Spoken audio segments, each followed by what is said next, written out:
Esto es Querétaro Saludable, una iniciativa del Consejo de Participación Ciudadana temático de salud, donde encontrarás la información más actual sobre salud de la mano de especialistas en el área médica. Hola amigos, soy Lupita Coca y me da mucho gusto saludarlos y darles la bienvenida a un nuevo episodio de Querétaro Saludable. El día de hoy hablaremos de un tema que ha impactado en la vida de todos y a la fecha seguimos adaptándonos y aprendiendo a mejorar las medidas de prevención y cuidado. El tema de abordaje en el día de hoy es la realidad actual de la COVID-19 y siendo sinceros, no hay lugar donde no se hable de esta nueva enfermedad. Lo malo es que no siempre se difunde la información correcta y esto genera que haya desinformación entre los queretanos. E incluso yo lo llamaría como mitos en torno al tema. Por ello, hoy me encuentro en cabina con el coordinador de la Unidad Médica y de Aislamiento para Pacientes con COVID-19, el doctor Amadeo Lugo Pérez. ¿Cómo está, doctor? Hola, ¿qué tal, Lupita? Muy bien, muchísimas gracias. Muy buen día. Gracias, doctor. Muchas gracias por acompañarnos el día de hoy. Si me lo permite, me gustaría que nuestro auditorio queretano pueda conocerlo un poco más. ¿Podría platicarnos un poco sobre su trayectoria profesional y la labor que actualmente realiza en la Unidad Médica de Aislamiento para Pacientes con COVID-19? Sí, claro que sí. Mira, yo soy egresado de la Facultad de Medicina de la Universidad Autónoma de Guadalajara. Yo tengo especialidad en medicina forense, especialidad que ejercí durante 28 años hasta el 2012. Me jubilé de aquí de la Procuraduría General de Justicia en el Estado. En aquel entonces soy Fiscalía General del Estado. Durante 34 años estuve como médico adscrito al servicio de urgencias en el Hospital General de Querétaro, hoy Hospital COVID. Durante 32 años estuve como voluntario en la Cruz Roja Mexicana, la mayor parte del tiempo aquí en la delegación local y estatal de Querétaro. Estuve desde juventino, pudiéramos decir, hasta llegar a ser presidente y delegado estatal de la Cruz Roja aquí en Querétaro. Yo prácticamente me podría decir que soy egresado de la Cruz Roja Mexicana. También fui durante muchos años tutor de clínicas de la Facultad de Medicina de la Universidad Autónoma de Querétaro. Actualmente soy coordinador de la carrera técnico superior universitario en atención médica prehospitalaria en la Facultad de Medicina de la Universidad Autónoma de Querétaro. Y bueno, y desde marzo de este año me sumé a los trabajos de COVID-19 cuando se me hace la invitación por parte del gobierno del estado, primero para realizar el proyecto de una idea que había surgido como para dar atención a los pacientes con COVID que no requirieran de atención médica intrahospitalaria. Esa era la idea, iba a quedar en el Querétaro Centro de Congresos, no se tenía muy bien el concepto y la invitación fue precisamente a que hiciéramos el proyecto. Se elaboró el proyecto a partir de marzo, a finales de abril quedó ya totalmente terminado el proyecto, se trabajó con obras públicas para terminar lo que son las instalaciones que actualmente estamos operando y el 4 de mayo es que recibimos el primer paciente de COVID ahí en lo que es la unidad médica y de aislamiento COVID-19 y desde entonces hemos recibido ya casi o atendido ya casi a 1,000 pacientes, hemos brindado casi 8,000 días cama hospitalización y el promedio de estancia de los pacientes ahí en la UMA COVID-19, como se le conoce, es más o menos de 7.5 días por paciente que ingresa ahí con nosotros. Comentarte, Lupita, que inicialmente el proyecto o el concepto de esto era el brindar la atención a pacientes que requirieran una atención por COVID muy leve, casi asintomáticos, que predominantemente la atención fuera para aislamiento. Sin embargo, bueno, hemos sido testigos de los últimos meses, cómo se ha comportado la pandemia, no solamente aquí en Querétaro, sino prácticamente en todo el mundo. Y le hemos dado un giro a esto. No solamente son pacientes con COVID leve, hemos tenido pacientes con un COVID severo.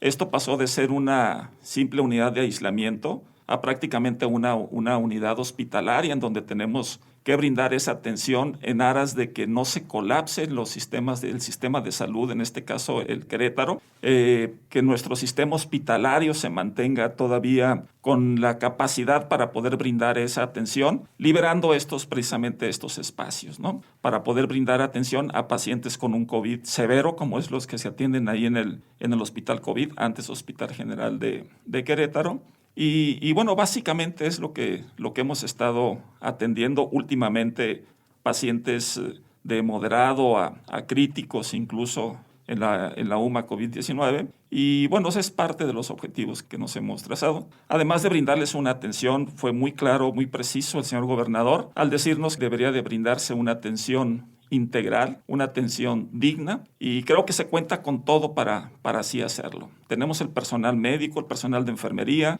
personal de servicios generales, tenemos seguridad pública, tenemos seguridad privada también contratada por la Secretaría de Salud, que al final del día es la Secretaría de Salud, es el órgano que opera, administra y supervisa la operatividad de la UMA COVID-19.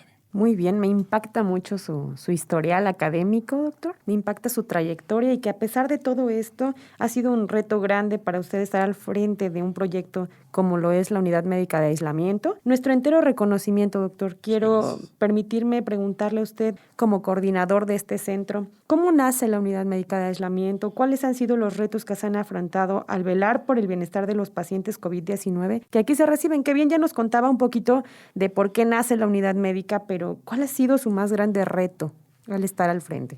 Fíjate que primeramente nos trazamos dos objetivos. El brindar un espacio que nos permitiera auxiliar con pacientes con COVID leve, incluso asintomáticos, al Hospital General, hoy Hospital COVID, para poder brindar espacios a la población en general, evitar la saturación y el colapso del sistema estatal de salud. Y el segundo es tener que se tuviera un espacio digno con atención integral a los pacientes con COVID leve o asintomáticos. Esos eran los primeros dos objetivos. Y obviamente después, con el comportamiento de la pandemia, le sumamos un tercero, el romper cadena de contagio. Cada paciente significa, Lupita, una cadena de contagio. No hay forma de romperla más que con el aislamiento. Y precisamente ese tercer objetivo se sumó. También, respondiendo a tu pregunta, el reto principal al que nos hemos enfrentado ya en operatividad, yo creo que es el cambio del perfil de pacientes que originalmente teníamos, que eran de COVID leve o asintomáticos, a COVID moderados e incluso COVID críticos. Hemos tenido que hacer el Querétaro Centro de Congresos sufrió una reconversión para hacerlo en una unidad médica y de aislamiento. Pero una vez que inician las actividades en la UMA, nos damos cuenta que no era suficiente el atender a ese perfil de pacientes. Teníamos que escalar en la complejidad de los pacientes para precisamente cumplir una de las funciones con la que se creó la UMA COVID, que era ser auxiliar del Hospital General. Y escalar de un perfil de pacientes de COVID leve a COVID moderado, COVID críticos, no tengo la menor duda que ese ha sido el mayor reto, sobre todo porque se tuvo que hacer una segunda reconversión en donde tuviéramos que brindar un área de oxigenoterapia a todos nuestros pacientes. Mira, la oxigenoterapia se mide con flujos leves, flujos moderados y flujos altos. Un flujo leve es de aquello que va de 0 a 5 litros, de 1 a 5 litros por minuto el oxígeno. Una oxigenoterapia moderada o flujo moderado de 6 a 10 y arriba de 10 ya se considera un flujo alto. Para esto se requiere un tipo de equipamiento de oxigenoterapia mucho más sofisticado que ser un simple concentrador pequeños como eran los que teníamos cuando recién iniciamos. Además, cuando iniciamos ni tan siquiera teníamos concentradores, porque esos pacientes no teníamos contemplado que llegaran con nosotros, pero la misma necesidad nos orilló hacia allá. Y es así que ahora tenemos el equipo de oxigenoterapia suficiente para poder brindar ese tipo de atención a todos nuestros pacientes, desde aquellos que no requieren oxígeno hasta aquellos que requieren flujo alto. La única diferencia tal vez en cuanto a la atención que brinda el hospital sea la terapia intensiva y el que no tenemos tampoco ventiladores. Eso sí no podemos nosotros porque tenemos que entender que el Querétaro Centro de Congresos obviamente que no fue diseñado para eso. Las reconversiones no nos permiten hacer grandes obras físicas dentro de las instalaciones del Querétaro Centro de Congresos. Pero se ha tenido muchísima creatividad para poder nosotros superar estos obstáculos que hemos tenido en base a las necesidades que la misma población ha tenido.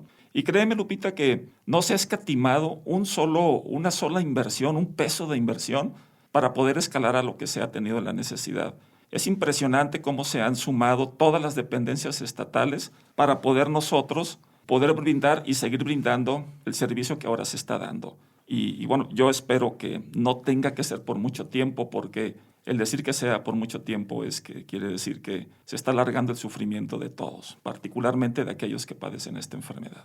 Claro que sí, doctor. Fue un virus que a todos nos tomó por sorpresa, pero sin duda nuestro estado tuvo una pequeña ventana de tiempo para observar e ir tomando toda esta información que iba surgiendo día con día y la experiencia que se generaba al momento en los organismos internacionales de salud para la atención de esta nueva enfermedad. Desde entonces, todo ha sido un aprendizaje continuo.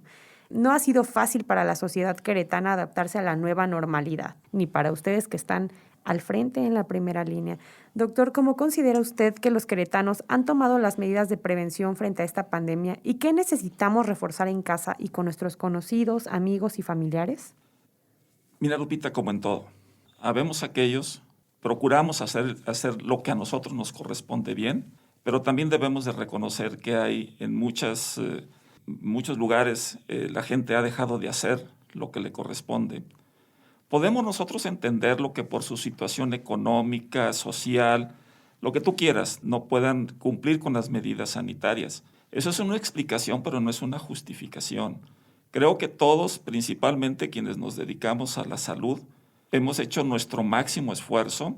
Yo no es que te lo quiera comentar, yo salí prácticamente del retiro de mi jubilación. Yo cuando se presentó la pandemia nunca dudé en que de una u otra manera me iba a sumar a los trabajos para combatir el virus SARS-CoV-2, que es la enfermedad COVID-19. En ningún momento lo dudé. Mi preocupación siempre fue cómo iba a abordar a mi familia para decirle que lo tenía que hacer. Y como yo, muchísimos, Lupita. Ha habido compañeros que cuando no les correspondía estar en zonas COVID, ellos tomaron la decisión de estar en zonas COVID.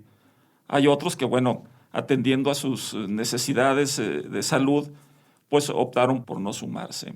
Últimamente hemos tenido un repunte. No podemos hablar todavía en México de un rebrote porque nunca hemos dejado de tener casos en todo el país. Desde que se presentó el primer caso en febrero en Sinaloa y en la Ciudad de México y en marzo aquí en Querétaro, no hemos dejado un solo día de dejar de tener casos. No podemos hablar de un rebrote, estamos hablando de repuntes. Y creo que esto va mucho de la mano del comportamiento particularmente de la sociedad. Las medidas sanitarias creo que se han relajado un poco por parte de la sociedad, a pesar de la insistencia con la que se ha estado convocándolos para que lo cumplan, pero también es cierto que tenemos una sociedad que no tiene los mejores hábitos de vida saludables. Tenemos una sociedad, más del 15% portadora de diabetes. Muchos de ellos tampoco saben que tienen la enfermedad de hipertensión arterial, también llamada la enfermedad silenciosa. Tenemos un gran porcentaje de personas con sobrepeso y con obesidad. Y esto hace, obviamente, que la pandemia o el COVID-19 tenga un comportamiento, primero, más agresivo, pero también la persona, tomando en consideración todos estos datos, su sistema inmunológico, su respuesta no es la idónea ni la deseable. Y por eso es que también todos estos multifactores, es una enfermedad multifactorial, para que se presente lo que hasta este momento estamos teniendo. Yo en lo personal, con el respeto que toda la gente merece, creo que particularmente la sociedad ha dejado muchísimo de hacer el trabajo que le corresponde en cuanto a los cuidados que se deben de tener con las medidas sanitarias. Sí ha habido un gran número de ellos cumpliendo, pero no hemos sido suficientes. Creo que tenemos que seguir aplicándonos, redoblando el uso correcto del cubrebocas, el guardar la sana distancia, que ya 1 metro no es suficiente, tiene que ser arriba de 1.5 metros, el lavado frecuente de manos, y si no tenemos agua y jabón, podríamos tener alcohol en gel, al 70% utilizarlo, evitar las reuniones sociales, familiares, particularmente en lugares cerrados, todo esto cuando no nos es posible quedarnos en casa. Yo estoy de acuerdo que a veces la misma necesidad nos hace salir, pero sí podemos salir, pero con ciertos cuidados, ciertas medidas que son las que te acabo de mencionar, y yo esperaría una respuesta mayor de la sociedad para este cumplimiento. Te repito, ha habido un buen número de personas que sí lo han hecho, pero creo que ha habido muchísimos que no lo han hecho de una manera correcta. Muy bien, doctor.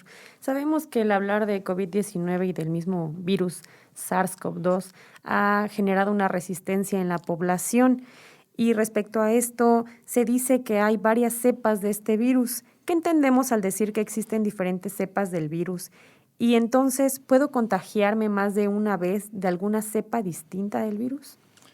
Mira, el virus SARS-CoV-2, que es el causante de la enfermedad COVID-19, es justamente ese el nombre que tiene.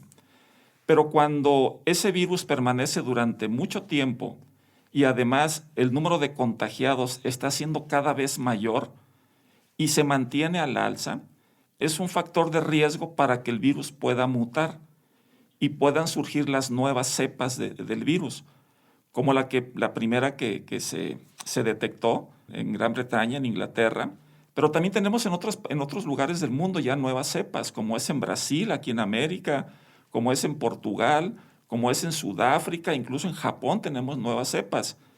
Estas nuevas cepas, si bien es cierto que no se ha detectado que ocasionen una enfermedad más grave, pero sí se ha detectado que su forma de contagio es muchísimo más rápida que la del virus original, el SARS-CoV-2. Que si nos podemos infectar más de una vez, mira, el virus SARS-CoV-2 o cuando padeces el COVID-19 te genera inmunidad. Una inmunidad que hasta este momento no sabemos cuánto tiempo pueda durar. Es muy variable de una persona a otra. Hay inmunidades que han durado 20 días, pero hay inmunidades que todavía a 8 meses de haber padecido la enfermedad es una inmunidad que está vigente todavía. Y por supuesto que una vez que tu inmunidad desaparece después de haber padecido la enfermedad, es probable, si no cumples con tus medidas sanitarias, que nuevamente vuelvas a padecer el COVID-19. Que pueda ser más grave o no pueda ser más grave, todo depende de las condiciones de tu sistema inmunológico que se encuentre en ese momento. Y sobre todo una cosa, Lupita, la carga viral que puedas recibir. Mira, yo creo que es un factor fundamental el poder nosotros saber que la carga viral que se pueda inocular o se pueda introducir en nuestro organismo, ese va a ser un detonante o algo que determine si podemos tener un COVID-19 leve, moderado o severo. Entre menor sea la carga viral, obviamente que la enfermedad va a ser más leve. ¿Cómo podemos nosotros evitar eso? Mira, para poderme explicar un poquito mejor. Cuando nosotros perseguimos una vacuna, buscamos principalmente dos cosas. Primero, evitar que se enfermen las personas. Y segundo, que si se va a enfermar, que esa enfermedad no sea grave, que no sea mortal. Ese es el objetivo de la vacuna. Es por eso que se dice que la vacuna tiene una efectividad en determinado porcentaje, porque ese porcentaje va a evitar que tú la padezcas. Y el otro porcentaje, si la llega a padecer, esperemos que no sea mortal, o es lo que se espera que sea mortal. Bien, la carga viral es la que va a determinar el grado de intensidad de la enfermedad. Eso mismo, Lupita, lo que se hace con la vacuna es lo que se persigue con las medidas sanitarias. Cubrebocas, sana distancia, lavado frecuente de manos, uso de gel, no reuniones sociales, no reuniones familiares, menos en espacios cerrados. ¿Qué es lo que se logra con esto? Primero, que se enferme el menor número de personas. Y segundo, que si se van a enfermar, que las cargas virales sean lo menos posible para que la enfermedad no sea grave. Y eso es lo que se persigue con esas medidas sanitarias. Si te das cuenta, es exactamente lo mismo que se quiere lograr con la vacuna que lo que se quiere lograr con las medidas sanitarias. ¿Qué es lo que pasa? Que la vacuna, nosotros como pacientes, por llamarle de una manera, vamos a estar actuando de una manera totalmente pasiva. Nuestro organismo es el que va a trabajar en base a la aplicación de la vacuna. Pero mientras no tengamos la vacuna, lo que se persigue con esa vacuna lo vamos a lograr o lo queremos lograr nosotros con esas medidas sanitarias. Pero el cumplimiento de esas medidas sanitarias lo tenemos que hacer nosotros. Esa chamba que no puede hacer la vacuna porque no te la han aplicado, pero sí la puedes hacer tú con el cumplimiento de las medidas sanitarias. Entonces, si estamos tan urgidos de que nos apliquen la vacuna, que yo creo que es algo completamente normal y además deseable por todos, pero tenemos que saber que el efecto de la vacuna, mientras no la tengamos, se puede lograr esos efectos con el cumplimiento correcto de las medidas sanitarias. Esa chamba la tenemos que hacer nosotros. Muy bien, doctor. Hemos sido testigos de un esfuerzo enorme que se ha hecho en las investigaciones para desarrollar esta vacuna, que es una herramienta más para contener esta pandemia, como usted nos lo platica. Y aunque pareciera algo benéfico y que todo estaba esperado, también han salido opiniones e información sobre esta que solo confunden a la población y generan miedo. ¿Qué piensa acerca de estos mitos u opiniones contrarias sobre la vacuna? Mira, Lupita, los grupos antivacunas han existido casi de siempre, de mucho tiempo atrás. Y no solamente en contra, en este caso, de la vacuna contra el SARS-CoV-2. Ha habido opositores a las vacunas de todo tipo. Pero también debemos de reconocer nosotros en este momento que una herramienta más valiosa para poder combatir el COVID-19 son las vacunas. Solamente de esa manera creo yo que podríamos lograr en un lapso que tampoco es corto, no hay que esperar que la vacuna la vamos a tener todos de aquí o al menos en este año, pero lo que se pretende con la vacuna es tener lo que se conoce como una inmunidad de rebaño, que el 60, 70 o hasta el 80% de la gente esté vacunada y con eso se podría hablar de una inmunidad de rebaño y poder controlar entonces sí la pandemia. Las vacunas son, hasta este momento, yo te podría decir que las que más se conocen, de las que todo mundo hemos escuchado, científicamente son seguras. Sin embargo, hay algunas que no han cumplido ciertas formalidades que se está en espera de que se cumplan para poder ser aprobadas por las autoridades, primero por la Organización Mundial de la Salud y posteriormente por la autoridad sanitaria de cada país, en este caso de nuestro país, México. Otra cuestión importante, doctor, es que en las redes sociales y algunos otros medios de difusión se han compartido alternativas para combatir a la COVID-19, como el consumo de sustancias que no están aprobadas por organismos oficiales de salud, o incluso probando dispositivos caseros para concentrar y suministrar oxígeno a sus pacientes en casa. ¿Cuáles podrían ser las consecuencias de esto y por qué la población en general debe tener cuidado con este tipo de información que no tiene un respaldo médico y técnico adecuado? ¿Cómo romper con esta cadena de desinformación? Mira, hay una desinformación en muchos aspectos. Uno de ellos es justamente la oxigenoterapia, cómo proporcionar oxígeno a nuestros pacientes. Yo entiendo que en situaciones de desesperación se pueda recurrir a lo que haya disponible. Sin embargo, debemos de reconocer también o debemos de saber que el oxígeno se debe de aplicar con ciertas indicaciones y con cierta precisión en donde debe de ir medido acorde a la respuesta de cada paciente. Primero, hay que saber si el paciente lo requiere o no lo requiere. Una vez que lo requiere, qué cantidad o qué flujo es el que requiere. Para después ese flujo de oxígeno irlo bajando o irlo escalando hacia arriba acorde al comportamiento o la evolución de nuestro paciente. Los dispositivos que se han creado, digamos, de manera casera, pues no tenemos forma de medirlo, ni hacia arriba ni hacia abajo. O sea, la única forma como lo vamos a poder hacer, y seguramente es como lo están haciendo, es midiendo la oximetría de los pacientes. Hay que recordar que también existen intoxicaciones por administración de oxígeno. La saturación o la oximetría, tampoco el tenerla al 100% es lo correcto. No debe de estar al 100%, como también tenemos que evitar que no baje del 90%, preferentemente. Es lo que se persigue. Pero también tenemos otra desinformación en cuanto a los manejos que se están dando, digamos, manejos, no sé si llamarles alternativos o no, pero en ocasiones te encuentras cuestiones tan contradictorias en donde tú dices, yo no me voy a aplicar lo que tenemos ahorita, si quieres un reto más hablamos de las vacunas, yo no me voy a aplicar la vacuna, digamos, lo que más se ha hablado últimamente, la vacuna rusa, porque los estudios de ensayos clínicos de su etapa 3 no han sido publicados. Sin embargo, por otro lado, lo que estás haciendo es tomar el dióxido de cloro, donde ahí sí existen ensayos clínicos sobre todos los efectos secundarios y daño a los órganos que se pueden dar con la ingesta del dióxido de cloro.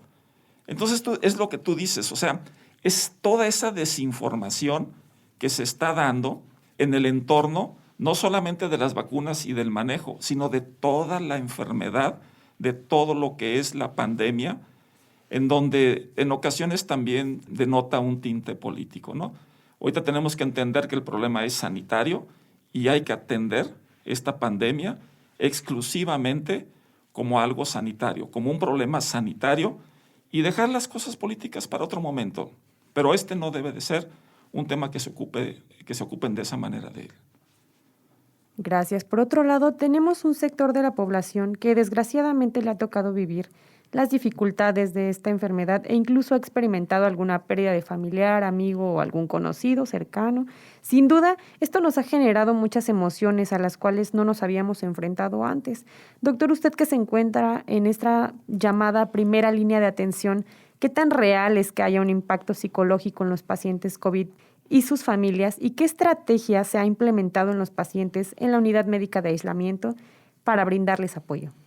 Mira, cuando la unidad médica de aislamiento, antes de que entrara en funciones, se realizó todo un proyecto en donde se tenía contemplado desde los criterios de ingreso, un reglamento interno para nuestro personal, para evitar el que se nos contagiara, pero también sobre cierto comportamiento, código de ética que deberían de tener nuestro personal, pero también nuestros pacientes.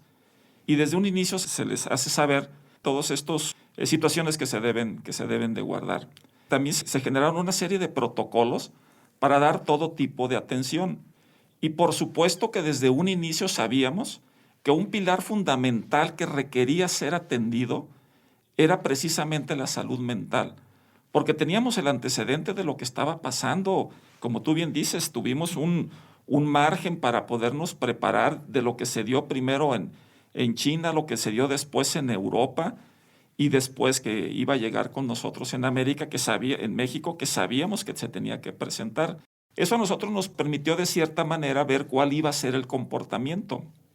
Obviamente no de la magnitud en que se iba a presentar, sabíamos que iba a ser intenso esto, y tan es así que el gobernador dijo hay que estar preparados para el peor escenario de la pandemia aquí en Querétaro. Y uno de esos pilares fundamentales fue la salud mental. Nosotros tenemos establecido una comunicación estrecha con nuestro personal de psicología y psiquiatría del Hospital General, pero para nosotros poder evitar el aislamiento emocional que se da cuando te aíslas de la familia, también tuvimos el apoyo de lo que es la Secretaría de Gobierno y se instalaron ahí desde antes de que empezáramos actividades en la UMA COVID-19 la tecnología suficiente para poder que nuestros pacientes tuvieran o realizaran al menos una videollamada al día. En la mayor parte de ellos los hemos cumplido. En ocasiones la demanda de atención por los pacientes nos ha impedido hacerlo, pero también existe una comunicación diaria directa del médico encargado responsable del turno con los familiares para decirles cuál es su estado de salud. De esa manera hemos procurado evitar esa alteración o ese daño mental o esa inestabilidad emocional en nuestros pacientes, como también en los familiares que están afuera preocupados por sus enfermos. Que se ha presentado sobre todo crisis de ansiedades, de angustia, de pánico en nuestros pacientes, no lo podemos negar. Se ha dado, se ha presentado. Son situaciones que hemos tenido que atender por nuestro apoyo de psiquiatría y de psicología que están en el hospital COVID. Incluso en algunas veces se ha requerido que ellos acudan al interior de la unidad médica y de aislamiento, como nosotros le llamamos a la zona roja, para poder brindar este tipo de atención. Entonces, con esa tecnología nosotros hemos procurado que se presente lo menos posible ese daño psicológico o esas crisis de ansiedades que se presentan. Y no solamente eso, sino se elaboró la tecnología suficiente para poder que en su momento, llegado el momento, por cuestiones de inseguridad que se pudieran presentar o que teníamos que estar preparados por si se presentaban, se implementó un cubículo exclusivamente para atención por parte de la Fiscalía General del Estado. Afortunadamente no ha habido necesidad. Lo que yo te quiero comentar con esto, Lupita, es que procuramos cumplir con la indicación del señor gobernador que fuera una atención integral. Una atención integral como persona, como paciente desde el punto de vista médico, por psiquiatría, psicología, nutrición, pero también atendiendo la parte social. Se diseñó un área lúdica, un área también para que se proyectaran películas, videos, en aras de que las personas se estuvieran relajadas desde el punto de vista emocional y físico también. Y también se diseñó una área de oración y de recogimiento espiritual. Esta atención integral, nosotros lo que pretendíamos, además del beneficio físico médico, era obtener un beneficio emocional, que las personas fueran atendidas de una manera integral, y creo que al final del día es lo que nos ha dado el beneficio de no tener tanto este problema al interior de la UMA.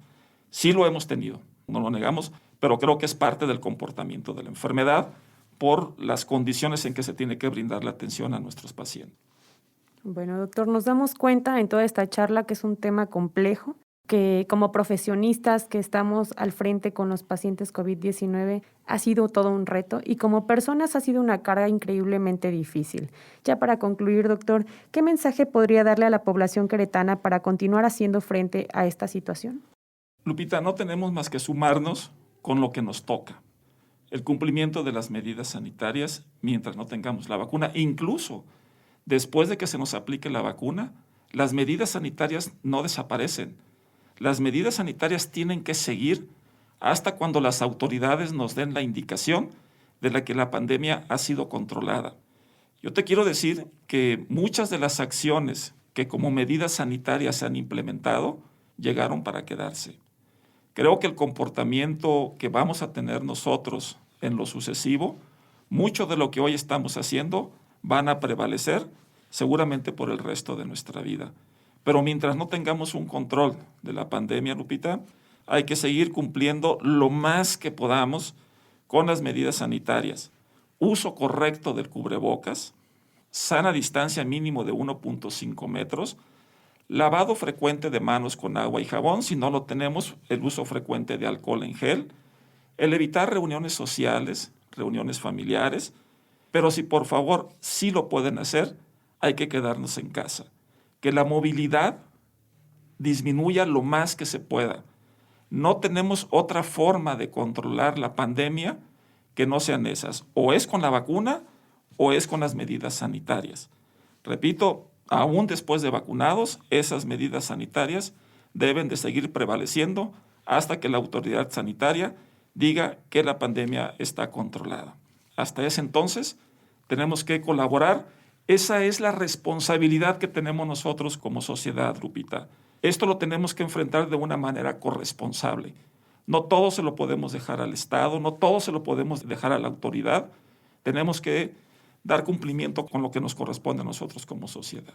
Seguramente con todas estas estrategias que aprendimos durante todo este tiempo que nos tomó de sorpresa este virus, seguramente tendremos una población más saludable, doctor, y esperando que así sea. Y bueno, amigos, hemos llegado al final de este segundo episodio. Muchas gracias por acompañarnos el día de hoy, doctor Amadeo. Sin duda una charla bastante interesante que seguirá dándonos pauta para platicar, aprender y seguir cuidándonos.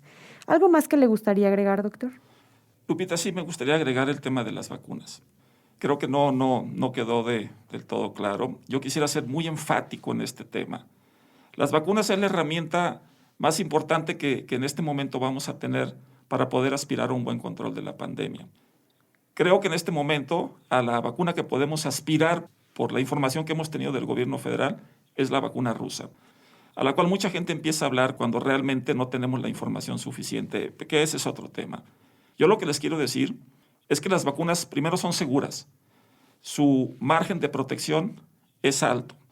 La de Pfizer, la que ya circuló en nuestro país, hasta de un 94-95%. La de AstraZeneca, que está seguramente llegar en abril, tiene un margen de protección entre un 70-90%. Hay un margen ahí un poquito amplio en donde las autoridades todavía no lo pueden determinar. La última información que surgió hoy es que tienen una seguridad de un margen de protección hasta de un 70%. Sigue siendo muy bueno. Otras vacunas como la Moderna, que es estadounidense, tiene un margen de seguridad muy alto también, 91-94%. La rusa de 91%. Y la otra vacuna de CanSino, que es la vacuna que está elaborando China, que tiene una efectividad arriba del 90%. Todas hasta este momento lo que han arrojado los estudios científicos es que son seguras. De eso no podemos tener la menor duda. Lo que sí es que están pendientes algunas formalidades por parte de los laboratorios que las están elaborando. Pero yo lo que le quiero transmitir a la sociedad es que cuando el gobierno autorice una vacuna es porque verdaderamente va a tener una seguridad cuando sea administrada y una efectividad que es la que se procura perseguir para el control de la pandemia. No hagamos caso o hagamos caso omiso a todas las versiones o toda la información que existe en contra de las vacunas. Hay grupos antivacunas en todo el mundo y no podíamos esperar que no se presentaran en esta ocasión, pero es la herramienta más valiosa que tenemos y que vamos a tener los siguientes meses. Esperemos que la población se pueda informar de fuentes adecuadas sobre estas vacunas y que bien lleven a cabo esta etapa de vacunación en sus vidas, doctor. Pues así concluimos esta segunda entrega del podcast. No me queda más que despedirme y recordarle a todo nuestro auditorio que compartan este podcast con todos sus amigos. Recuerden seguirnos en las páginas oficiales de CEPACIC, Facebook, YouTube, Spotify y estén al pendiente de las videocápsulas. Soy Lupita Coca y nos encontraremos en una próxima emisión de Querétaro Saludable. Hasta la próxima. Escuchaste Querétaro Saludable. Te invitamos a estar al pendiente de las plataformas oficiales del Centro Estatal de Participación Ciudadana de Querétaro, para conocer nuestras actividades y los próximos episodios de este programa.